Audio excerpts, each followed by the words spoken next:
Hair braiding has deep roots in the African American community. Yeah, we have Tempest Golden here from Tricoci University Beauty Culture, here to tell us more about the history of these different styles. Thank you so much for joining us. Beautiful, beautiful braids you have here. Thank you so much. So let's just first get into the history of African hair braiding, because there's so many forms of it too. Yes, so back during slavery, what they used to use braiding for was to identify what tribe you were, what marital status you were, age, just different ways. And then what they used to do is also use them as different maps to get free. So actually braiding was a way to identify where you belonged. Beautiful. Interesting. Not only beautiful, but, you know, culturally sound too. Yeah.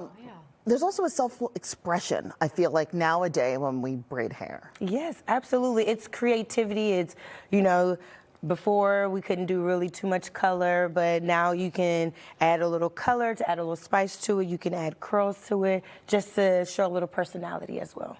And at your salon, you teach all different kinds of braiding, I understand, and different versions of it.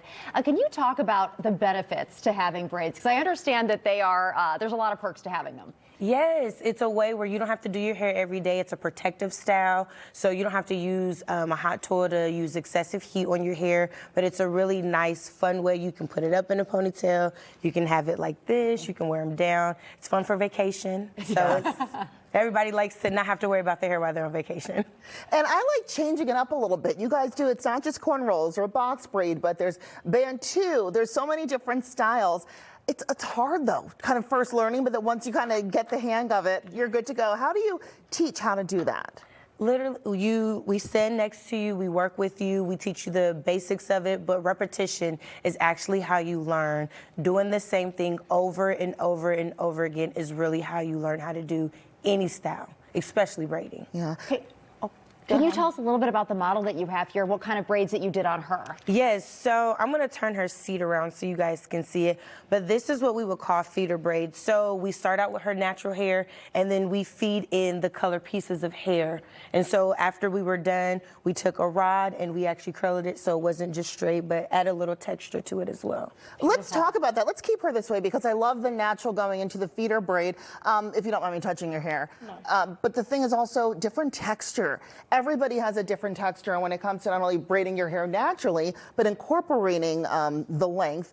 How do you guys figure out what's best and kind of what styles are done differently based upon the texture of your hair? I do face framing, so it goes according to the person's face. So whether you're gonna do long, straight, whether you need to have hair covering the face shape is very important when you're doing any style, especially braiding, because you don't want it to look like, as she likes to say, Miss Potato Head. So you have to make sure that it complements the person that you're actually working on. Yeah, you want it to be flattering for sure. Absolutely. Now, once somebody comes to your salon and they get a style like this, typically how long? How the person takes care of it. So it can last anywhere from a few days to 2 weeks to 3 weeks. It really depends on the maintenance of how they do it, whether they're covering their hair using a bonnet, using a scarf. If they don't do it, it can last you just overnight. So it depends on the person. Wow. I feel like this class is so useful to so many people, parents, stylists of, you know, all nationalities, because, you know, little girls have to get their hair done. I know I struggle every week, like trying to figure it out.